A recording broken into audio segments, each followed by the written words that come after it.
Amerika Birleşik Devletleri Başkanı Trump bir 100 yılın anlaşması olarak nitelendirdiği bir plan açıkladı. Bu plana göre Filistin ayrı bir devlet olacak ama bu hile çok tamamen üstü örtülü bir plan, bir anlaşma. Kesinlikle ne Filistinlilerin ne Müslümanların işine gelmeyecek bizi tatmin etmeyecek bir anlaşma. Çünkü Filistin bir devlet olmayacak, kendi ordusu olmayacak, kendisini müdafaa edemeyecek. Tamamen İsrail'in kontrolünde olacağı bir kukla devlet şeklinde tanımlanıyor.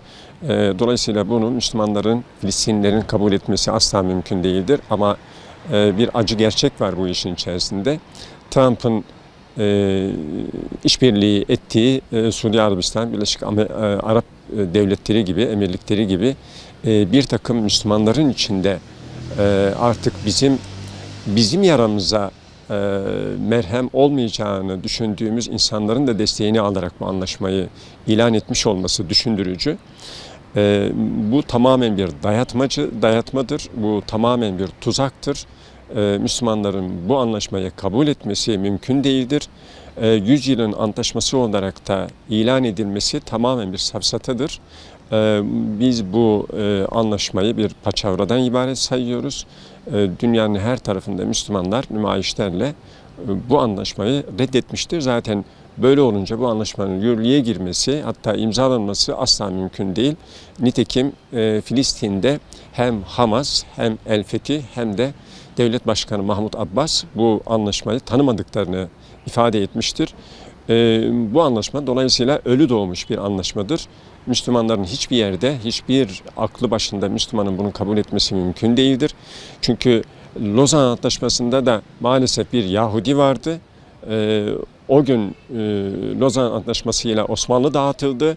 Şimdi de tekrar İslam coğrafyasının bağrına bir hançer saplanmak istenmektedir. Bunu bizim kabul etmemiz mümkün değildir. Zaten bu anlaşmanın içerisinde Kudüs tamamen İsrail'in kontrolünden bırakılmaktadır. Filistin'e verilecek toprakların içinde de Golan Tepelerinin bir kısmı var. Kaldı ki bu topraklar zaten Suriye'nin toprakları, işgal edilmiş topraklardır. Bu yönüyle dikkat ettiğimiz zaman anlaşmanın her maddesi sıkıntılıdır.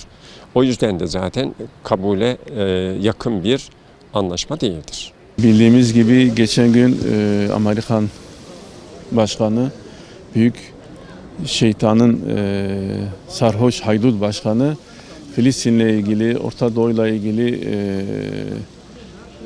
barış adı altında bir plan açıkladı. Aslında bu barış planı değil. Bu bir yani savaş planı.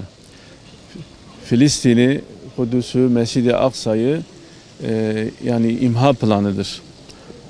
Amaç İslam ümmetinin, Müslümanların en bereketli topraklarını, mukaddes beldelerini Siyonist işgal çetesine peşkeş çekmektir. İsrail bildiğiniz gibi İslam ümmetinin, İslam dünyasının kalbine saplanmış paslı bir hançerdir. Bir fitne yuvasıdır. Batı'nın, emperyalizmin, özellikle Büyük Şeytan Amerika'nın bir ileri karakoludur. En yakın, en sadık, en güçlü müttefiğidir. Asıl amaç ne? Asıl amaç şu: başkenti ya Kudüs olan büyük Yahudiya devletini kurmaktır.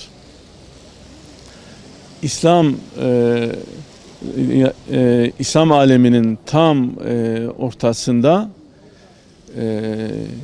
İslam ümmetinin kalbine saplanmış bu zehirli hançere karşı, bu Batı'nın ileri karakoluna karşı Müslüman halklar, İslam ümmeti, İslami hareketler birleşmeli, tek vücut olmalı. Bu imha planına, bu yani ihanet planına en güçlü bir şekilde tepki vermeli, birleşmeli ve 100 yılın anlaşması adı altındaki bu imha girişini Allah'ın izniyle 100 yılın Batı için, emperyalizm için, İsrail için Amerika için 100 yılın hezimetine dönüştürmelidirler diye düşünüyorum.